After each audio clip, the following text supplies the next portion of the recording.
परिजात, आपने ये नाम सुना होगा और ड्रामा भी देखा होगा।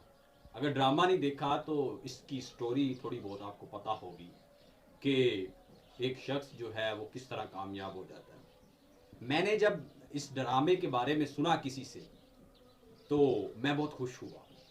मैंने कहा यार क्या कमाल कर दिया इस ड्रामे ने, कि जिस तरह ये यूथ कह रही है और जिस तरह लोग कह रहे हैं, ये तो एक आइडियल कोई पर्सनैलिटी होगा परिसाद, जिसने अपने ख्वाबों को पूरा किया।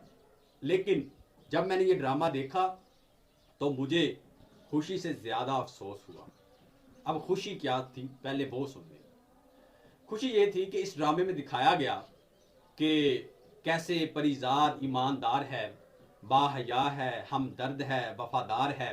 ये चीज़ें अगर किसी शख्स में एक वक्त में ये सारी चीज़ें मौजूद हों तो वो शख्स बहुत ही बाकमाल होता है। तो ये चीज़ बहुत अच्छी थी। अब वफादार बंदे को होना चाहिए, ईमानदार भी बंदे को होना चाहिए, लेकिन क्या हर मामले में बंदे को वफादार होना चाहिए? देखें, उस ड्रामे की अगर आप स्टोरी देखें कि एक बंदा जो कत्ल करता है लोगों को, वो अपनी बीवी को और उस लड़के को कत्ल करता है, तो जब पुलिस उसे पकड़ने जाती है या अदालत में वो केस जाता है तो परिजाद इतना वफादार होता है कि वो केस जो इल्ज़ाम लगा होता है उसके मालिक पर, वो खुद पर लेके और खुद जेल में चला जाता है। अब देखिए, इस तरह की वफादारी बहुत ही खतरनाक होती है। इस तरह की अगर इस तरह होता रहा तो जो असल मुजरिम होते हैं वो तो बच जाएंगे, और उसने भी ऐसा किया। अब ना साइकोलॉजिस्ट जो हैं वो कहते हैं कि इंसान जो देखता है वही करता है अनकॉन्शियसली। अब जिसने वो ड्रामा देखा है ना, हमारे पाकिस्तानियों के पास पहले ही कोई रोजगार नहीं, अगर वो किसी के गार्ड्स हैं या कोई मुलाजमत करते हैं, खुदा न खास्ता अगर कोई ऐसा वाकया पेश हो जाए और उन्होंने परिजात देखा हो तो वो क्या करेंगे? वो भी अपनी वफादारी जो है वो दिखाएंगे, और उनके जहन में ये होगा कि जिस तरह वफादारी दिखाने के बदले उसे इतनी ज़्यादा प्रॉपर्टी मिल गई, हो सकता है हमारे साथ भी ऐसा हो, ये हो सकता है। और जब मैंने ड्रामे के बारे में सुना तो मैंने समझा शायद कोई परिजात का कोई पैशन होगा जिसकी कल्मिनेशन के लिए उसने जिद्दोजहद की होगी, और जितनी भी मुसीबतें आई उनका खंदा पेशानी से मुकाबला किया होगा। लेकिन मुझे अफसोस हुआ कि वो जो उसकी स्ट्रगल थी वो सरासर दौलत कमाने के लिए थी, कि उसका ख्वाब ये था कि मैं दौलत कमाऊं। हालांकि वो पोइट था, पैशन उसका शायरी था, लेकिन उसने क्या किया, उसे छोड़कर पैसा कमाने की लालच में निकल गया। अब आप यहां कह सकते हैं कि लोग उसे तंग करते थे, लोग उसे गरीबी का ताना देते थे, या उसके हालात जो थे वो ठीक नहीं थे, और उस वो औरत ने जो उसे ताना दिया कि तुम गरीब हो, ऐसे हो वैसे हो, तो उस बात ने उसे मोटिवेट किया और वो पैसे की तलाश में निकला।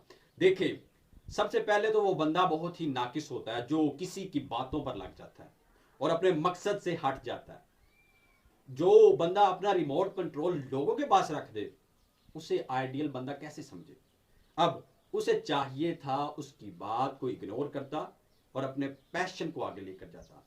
मैंने समझा था शायद अगर वो पोइट था तो वो जैसे इलामा इकबाल पूरी दुनिया में मशहूर हो गए, इस तरह का कोई मामला होगा कि वो भी मशहूर हुआ होगा और उसके जो लिटरेरी जो उसका काम था वो पूरी दुनिया में मशहूर हुआ होगा। लेकिन ऐसा नहीं हुआ।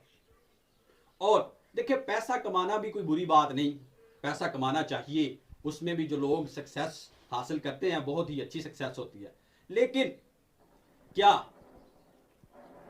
इस तरह जिस तरह उसने कामयाबी हासिल की इस तरह कामयाबी हासिल करनी चाहिए?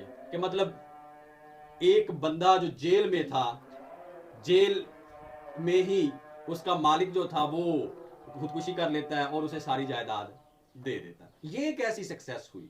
सक्सेस ये होती है कि बंदा जो है वो खुद से माइनर लेवल, छोटे लेवल से काम शुरू करे और बड़े लेवल तक जाए। अगर ये होता कि उसने छोटा सा काम अपने मोहल्ले में स्टार्ट किया था और उसके बाद फिर वो एक शहर तक पहुंचा, फिर नेशनल लेवल पर, फिर इंटरनेशनल लेवल पर, लेकिन ऐसा कुछ भी नहीं था। शॉर्टकट था बिल्कुल भी, और लोगों को इस तरह माइल किया गया कि इस तरह के शॉर्टकट ढूंढें और इस तरह की वफादारियां लोगों को दिखाएं और अमीर हो जाएं। अगर वो अमीर होना चाहता था तो जिस तरह एलन मस्क हुआ या बिल गेट्स हुआ, इस तरह होता, कोई उसका मतलब कोई पता चलता कि किस तरह की जर्नी थी, किस तरह वो लो मिडिल क्लास से अपर हाई क्लास तक गया। शुक्रिया।